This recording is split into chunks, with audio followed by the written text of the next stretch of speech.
Hello, art appreciators. Welcome to the study guide for Chapter 4, the visual elements of design.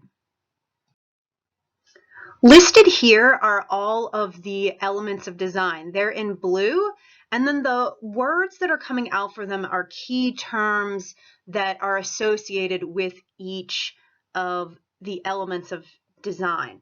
So these elements, think of these elements as the basic foundationary parts of art. They're sort of like the ingredients, the tomatoes, onions, and peppers. And then next week, we'll talk about the principles of design, which are, to create an analogy, they are the recipe, what we're going to make, the art that we're going to make out of all of these elements. So whether it's sauce or salsa or some other kind of stir fry.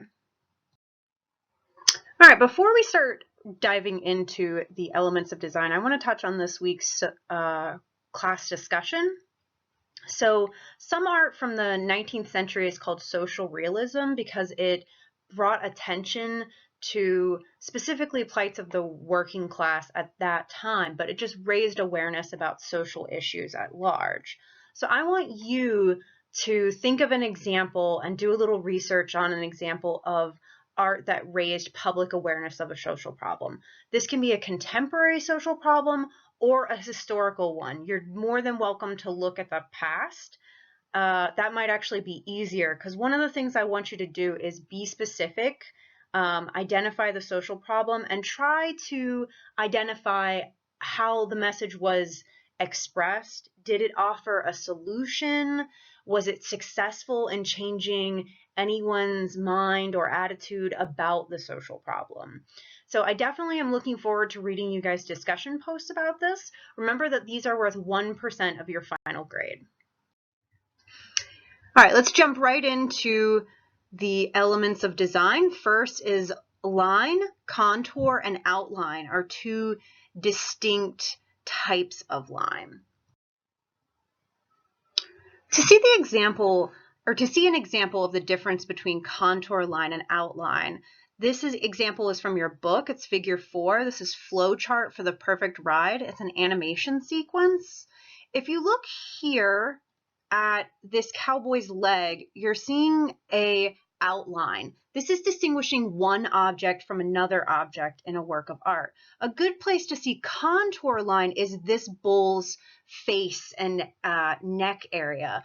All those little details around the nose and the eyes, the ears, some of those lines look like they may indicate a color change in the sort of throat part of the bull. Some animals have like a white stripe, like a white belly and white stripe. So those are the kinds of details that we're seeing in that area. Even though they're both lines and look similar, they're doing different things for us visually. They're giving us different types of information. So line has communicative qualities that are universally understood. This little chart is not in your book, but I think it's a great example of that communicative qualities.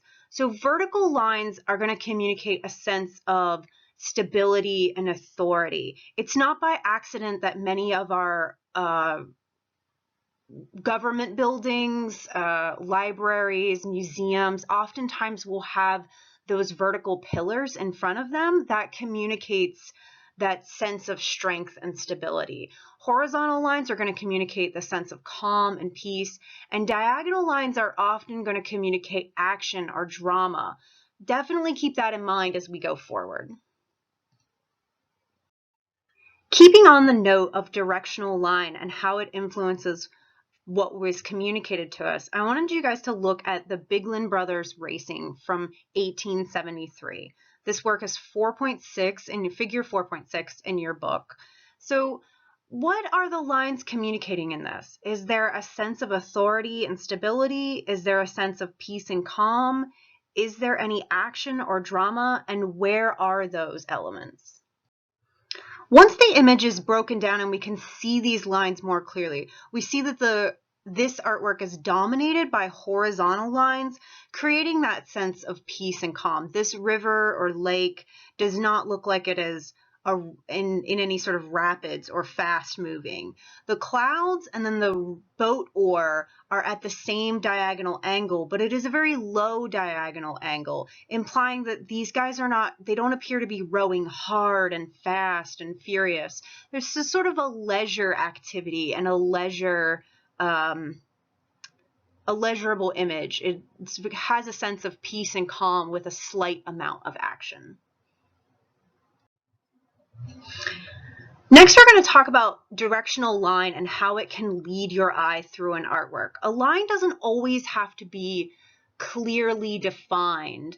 So I want you guys to look at the embarkation from Cythera, sometimes called the pilgrimage to the island of Cythera. This is figure 4.10 in your book.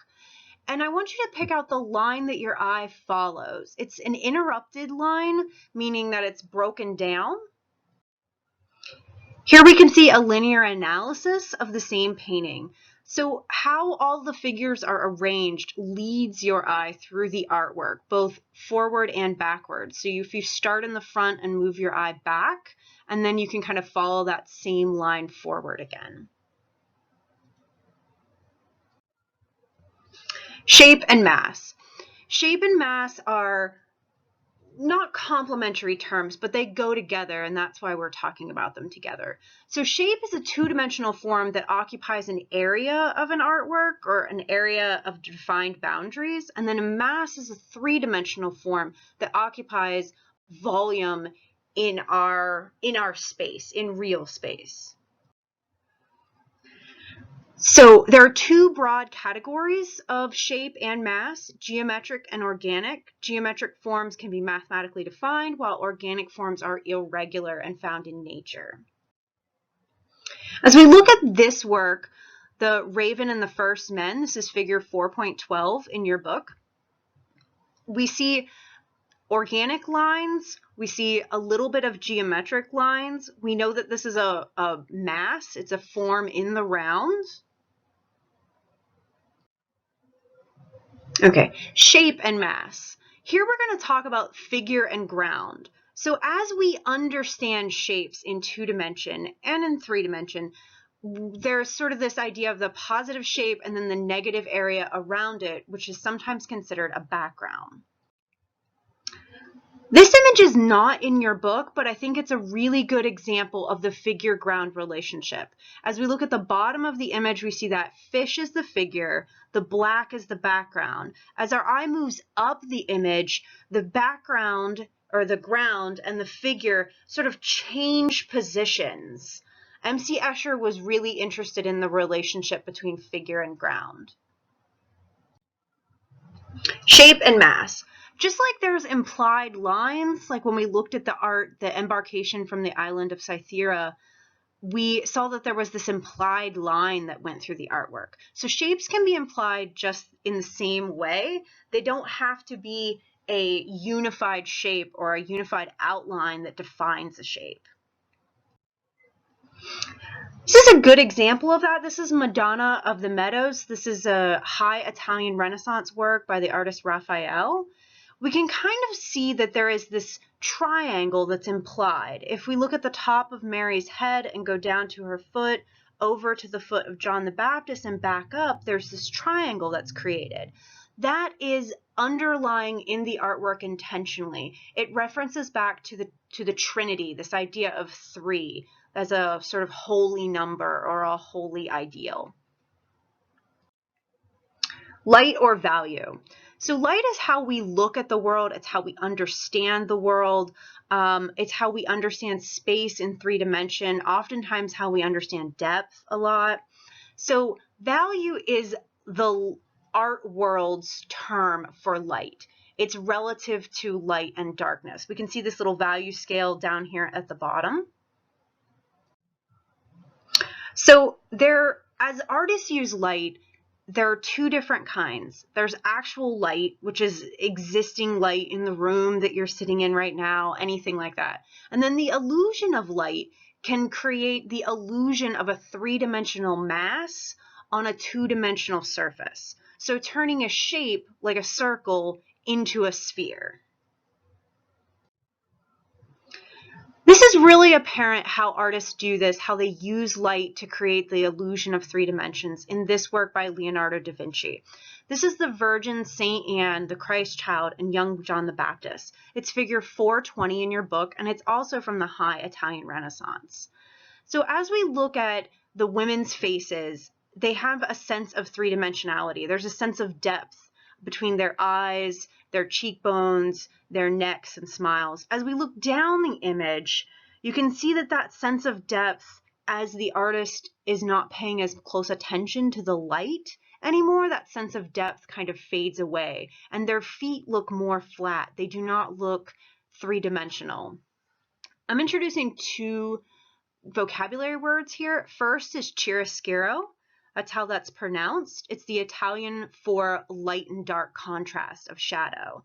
And then shading and modeling is using chiaroscuro to create a sense of mass, creating the depth of the face of Mary and how real she looks, or how kind of pudgy that baby's arm looks because of the chiaroscuro, because of that sense of light hitting it and shadow underneath. Implied light. There are many techniques that artists use to imply light or value within a work of art. These are some ways in which they use tools. So hatching, cross-hatching, and stippling. This is a great example of cross-hatching. This is Untitled by Charles White from 1979. As you can see, I put a value scale just there off to the side, which uses the cross-hatching method to show layers of value. Okay, color theory.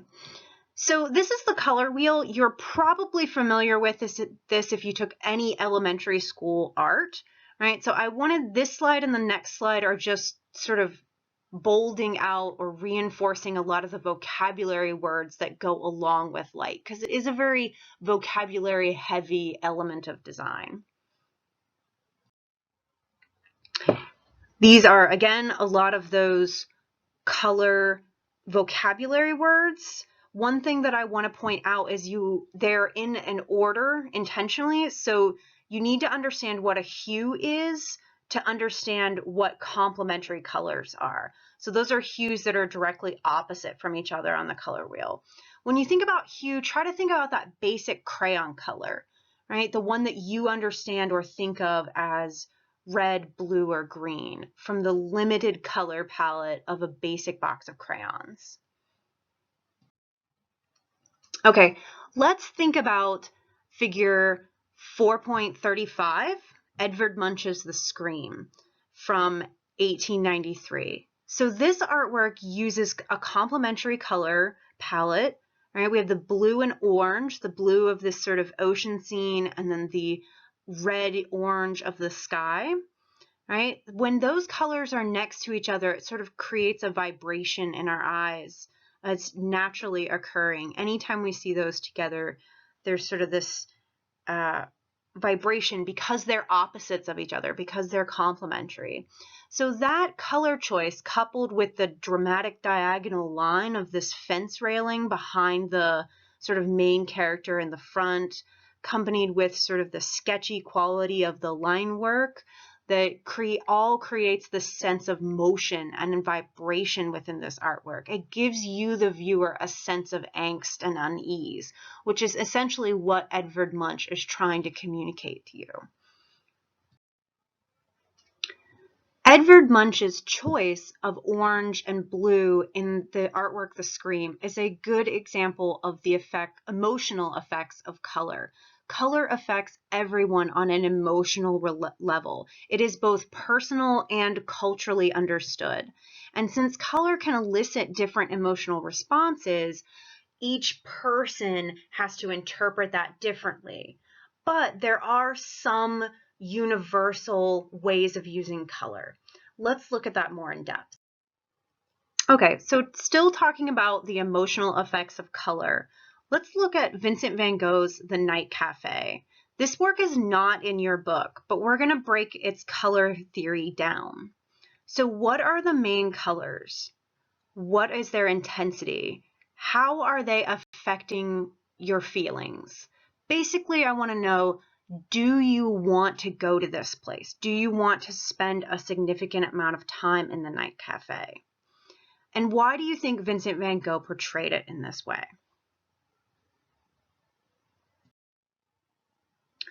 So now that you've kind of made a judgment about whether or not you want to spend time in the night cafe and maybe thought about why you want to spend time there or why you don't, let's break this work down by its colors. We've got a triadic color palette of yellow, red, and green.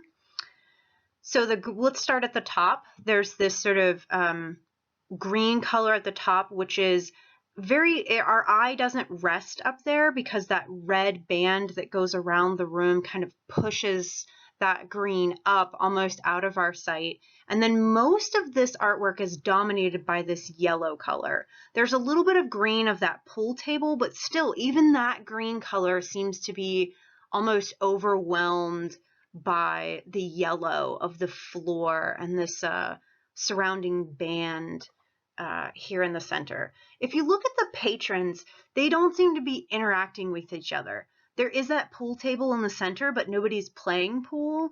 They're all kind of sitting hunched over themselves. They don't appear to be having a good time. And when I look at this artwork, I don't think that I would have a good time at this night cafe. And that was Vincent van Gogh's intention. He knew that the night cafe and bars in general were places that people went to destroy themselves. He suffered from alcoholism and a variety of other mental illnesses. And he knew that this was not a positive place. And he wanted to portray it in a way that dealt with the sickness of that. So if you've ever drank too much and maybe thrown up, the color of that vomit may have this yellow bile color to it, or maybe even blood or that green bile color. And that's intentional that he chose that color palette. As gross as that sounds, it's intentional because it's got a strong emotional response from you. Even if you kind of at first made the idea of, oh, I'd like to go to the night cafe because it looks warm inside. If you spent more time there, you would probably not want to stay. And that's the color is communicating that with you, along with many other things, along with the fact that the patrons are not communicating with each other. There doesn't seem to be any happiness or liveliness in this cafe. Okay, shifting gears to talk about the next element of design. This is texture and pattern. So texture is a tactile sensation when we physically encounter things. We perceive texture through our hands and our skin, but the texture is so strong, the way we understand it, that we can understand it with sound and also with visual implications. So if I make this sound, you have an understanding of that texture, even though you can't see it, even though you can't see me. There's like an understanding of that. So that's actual texture. An implied texture is that memory recall that we have. Jumping off of the idea of implied texture, I want you to imagine using this object. I want you to imagine warm tea in it and what it would be like, what the sensations would be like of drinking that tea. This artwork is not in your book, but in my experience, it gets a strong emotional response when you really imagine that. And it really clearly shows you how strong implied texture can be, how strong of a response you can get as a viewer once you think about the wet fur on the corners of your lips when it's warm with hot tea in it. Ugh. All right, space. Space is probably one of the biggest elements of design. It interacts with all the other visual elements. There exists both positive and negative space. There exists space in 3 dimensions. There exists space in the illusionistic sense of depth within a 2-dimensional work of art. A really good example of this is figure 41, reflection, right? So let me talk about what this work is. This work is hanging from a mirrored ceiling. It is a sort of nylon mesh and steel tubing that creates this arch. So that lower part of the image is the real object that exists in our real three-dimensional space. But yet the one that's the reflection, the one on top of the ceiling, actually feels more real to us. We understand that it's an arch. We understand that it's like a space that we could walk under or through, like a tunnel, an archway into a place. So this is sort of a reverse, or sort of turning our ideas of space and what is real space, what is illusionistic space, on its head. Okay, implied and illusionistic space. So two-dimensional space has only width and height, whereas three-dimensional space has depth also. So the picture plane has positive and negative space, which is sort of that figure-ground relationship that we already talked about. And overlapping those can give a sense of three-dimensional space. We're going to see that in action. So the illusionistic space, this is atmospheric perspective. We, living in Eastern West Virginia, have a strong relationship with atmospheric perspective, even if you didn't know it. So as the mountains recede back into space, they become paler, bluer, and less distinct. We know which mountains are closer to us than the ones that are farther off in the distance. That's atmospheric perspective. You've done it your whole life and seen it your whole life, but you just didn't know. Another way that artists create the illusion of space is using perspective. So linear perspective has two basic types. There is one-point perspective, where there's one vanishing point right off in the center of the distance. In maybe elementary art, you may have drawn like railroad tracks receding back into space using one-point perspective. The other is two-point perspective, where there's two vanishing points off on opposite ends of the horizon line. Foreshortening is the effect of linear perspective on an object from a dramatic angle.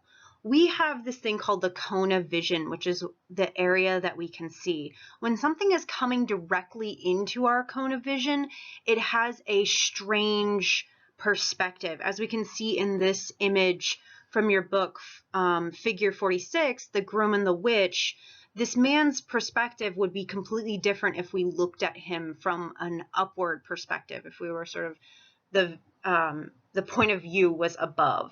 This effect kind of gives his body a very dramatic angle. Next, we're going to talk about a type of perspective that you may not have been familiar with. You may have been familiar with one-point or two-point perspective. But next, we're going to talk about isometric perspective. This is the arrangement of parallel lines diagonally in a work that provide a sense of depth. So if two-point perspective had these vanishing points, these lines would have gone back at an angle towards those. In isometric perspective, they're parallel. This is not common in Western tradition of art. This is usually used in the Middle East and Asia. So let's break isometric perspective down. This artwork is not in your book. It's not an example from your book, but I think it's a really good example of why isometric perspective is so popular. So we see this little building here. We can see the perspective lines have been sort of highlighted back for us. It looks kind of like two-point perspective from this point of view, but again, each of these lines is parallel. So why would artists do this? Why would they come up with this method? The reason is because they create these super long scrolls. This one's 65 feet long. If you take a panoramic image with your phone, you know how at the ends and corners of that panoramic image, things start to get kind of warped and bubbled and they don't quite look right? That's because there's one vantage point or one vanishing point to that image. Isometric perspective eliminates that sort of bubbling or that strange perspective that comes from the corners if you were to have such a super long image with multiple vanishing points put together. All right. Time and motion. Time and motion have become increasingly important during the 20th and 21st century. That is the official stance that your book takes, and there may or may not be a quiz question on that. But I'm going to argue to you right now, using other examples, that time and motion have always been important to art for the reason of storytelling. So, for most of human history, literacy has not been dominant. The fact that most people can read is a very new phenomenon in the history of the world. So, for most of history, people have told stories, and those stories have been told and understood in an oral fashion. So this method is called the linear method, and it's the linear method of the passage of time. We see St. Anthony starting out on his journey, sort of back here. We know that on this journey, he's going to go through the woods, go around a mountain, meet a character, go through another set of woods until he finally reaches his destination and meets St. Paul. But it's not that there are three little versions of the same character. It's that we understand this as three different time frames within the same story. So time is very important in this artwork.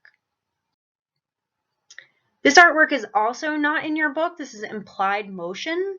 This is Bernini. This is a Italian Baroque era, just after the Renaissance. We'll learn about this a little bit later in class. But this is the story of Apollo and Delphine.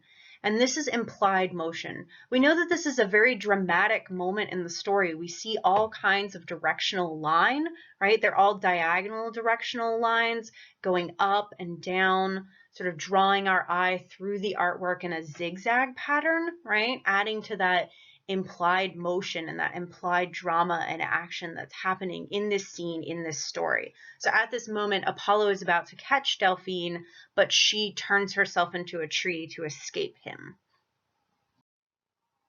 All right. Last but not least is kinetic art. So this is art that moves. This example is not in your book. This is Alexander Calder's Untitled Mobile. This is in the National Gallery of Art in Washington, D.C., so it's not that far away. If you ever get the opportunity to go, I highly advise that you do. This artwork moves, right? But it has no mechanical gears to it. It has no motor that moves it. Simply what moves it is when there are more people in the National Gallery of Art. Their bodies are creating just this ever so slight wind current. Their bodies are excreting heat, which creates this ever so slight current that moves this mobile. It actually moves, again, like it has no motors or anything of that nature. It's very, very cool. If you ever get the chance to go, I highly advise that you do. And just remember for the test that this is called kinetic art, art that actually moves. All right, so this is, again, that summary of those elements of design. Next week will be chapter 5, and we'll talk about the principles of design and how all of these elements are arranged, or how they can be used, or how they can be arranged.